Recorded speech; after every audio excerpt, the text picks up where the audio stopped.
Welp, that blew up real fast. This was a video I didn't want to have to make, but in order to quell any anger that's already blown up fast on the internet, me, Mike, and Matt feel that this has to be said. Again, there are no visual gags, and what's being said will be expressed through text only.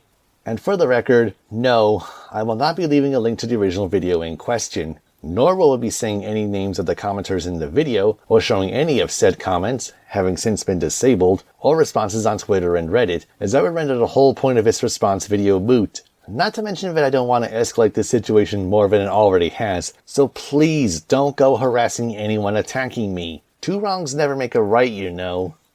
Let me start off by saying, when I was a kid, I too loved the Magic Railroad movie. And at one time, I was genuinely curious about the original director's cut of the film. But as time has gone on, especially since 2020, I have grown to dislike, if not outright hate, the movie. And, like Zach and Matt, I have no desire to watch the director's cut of the movie. I also have nothing against Brennan Carty or Joseph Marshall for wanting to restore Brit's original vision of the movie to make it a reality. And I've got nothing but respect and admiration for Brit herself for shaping my childhood, as well as the childhoods of many others.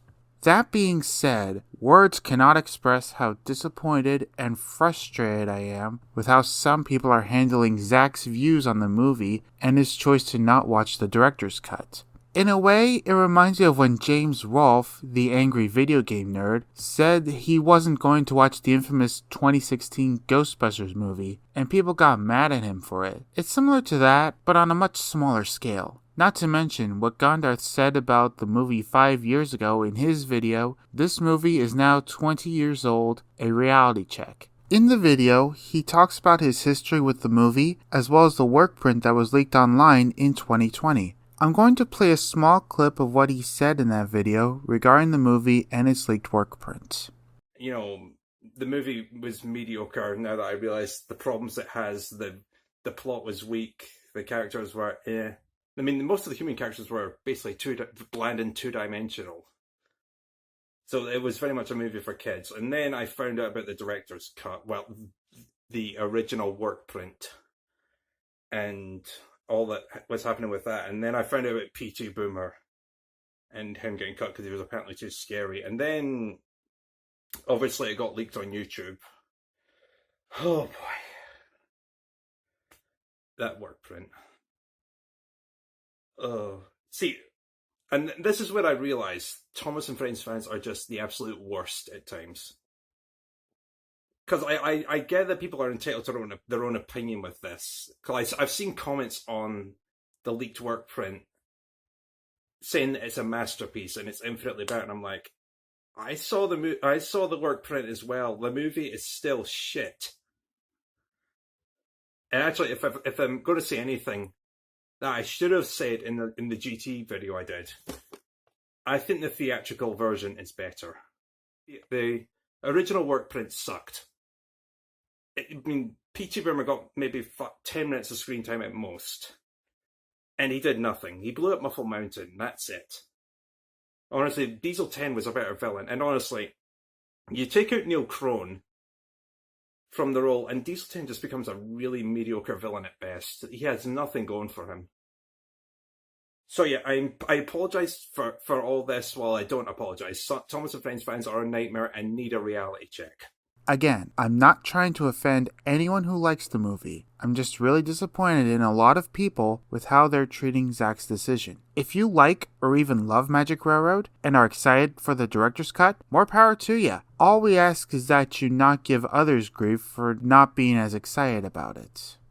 I honestly don't know what to say. I'm both disappointed and fucking disgusted about what's happened in a matter of hours of Zach's video being posted. I actually thought fans would at least listen to my message about respecting opinions of people who don't like the Magic Railroad, but it instead got deliberately ignored by certain people pissed off that someone like Zach would dare to say negative things about a film that they happen to like. Hey, despite me saying that it's totally fine if people like the film and more, I basically said in my message that I hate the Magic Railroad too. Yet Zach is the one who gets the brunt of anger from those people on both YouTube and that shitstorm of a site called Twitter. Listen, I've been constantly defending the fandom from all the littlest scandals it found itself in from specific members. But this is another big scandal that's making it harder and harder for me to defend the fandom overall. Sadly, it's safe to say the Magic Railroad has become just as big of a hot-button topic, among other things, with fans, including the Big World, Big Adventures era, All Engines Go, and even Series 5 of the original series. Another thing, I want to say I think it's a great idea to preserve Brit's work and legacy. And to the people Mike mentioned above, I have nothing but great respect for them attempting to make the director's cut and complete Brit's vision of the movie she wanted to make.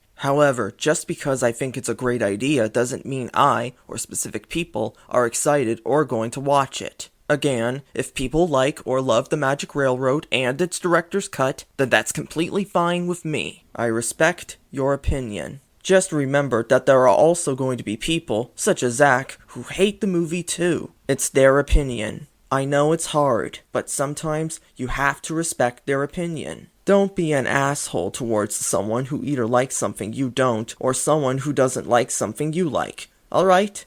That's all I ask. Here's something that I want to get out of the way. In no way was the initial video intended to be an attack on those who were making the director's cut in the first place. Brendan Carty and Joseph Marshall have the right to do what they like with the rushes of the film that Britt Allcroft owned prior to her death. If they want to fulfill her wishes in releasing the version of the film she intended, good for them. If people want to watch the director's cut when it comes out, then that's perfectly fine by me too. I and many others simply have no desire to watch it nor review it. That was as far as I wanted to go with what was said.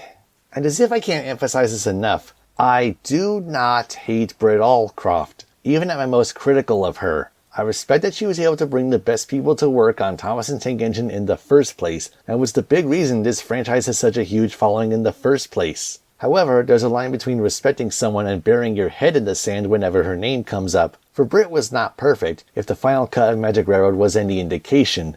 But especially lately, people seem to be going on the ultra defensive when it comes to this film, where even the slightest criticism is enough to piss them off, turning a discussion into an online bar fight, like what's happened on Twitter. Look, if people like this film or even love it, great. If they hate it, that's also great. Even if they're indifferent, that's great too. A difference of opinion regarding the film, whether it be the director's cut or the official cut, shouldn't change the fact that we're all fans of the Little Blue Tank Engine, his friends, and the adventures they get up to. I'm also serious when I say that Thomas can bring out the best and worst in so many people online. On the good side of things, they're able to tell their own stories that feel like they could have come right out of either the Railway series or the original TV series, and there's many talented modelers to boot. Meanwhile, on the bad side of things, they act extremely petulant and entitled when they feel like the show isn't appealing to them for the pettiest of reasons, and that sometimes leads to massive meltdowns on Twitter. That website brings out the worst in so many people, and it's not just Thomas stans. There's already enough drama in the world as it is, especially in 2025, without adding to all this bullshit over something as petty as an online opinion regarding a piece of media. I'm Zach Wanzer, and hopefully we'll be back with more positivity. Hopefully.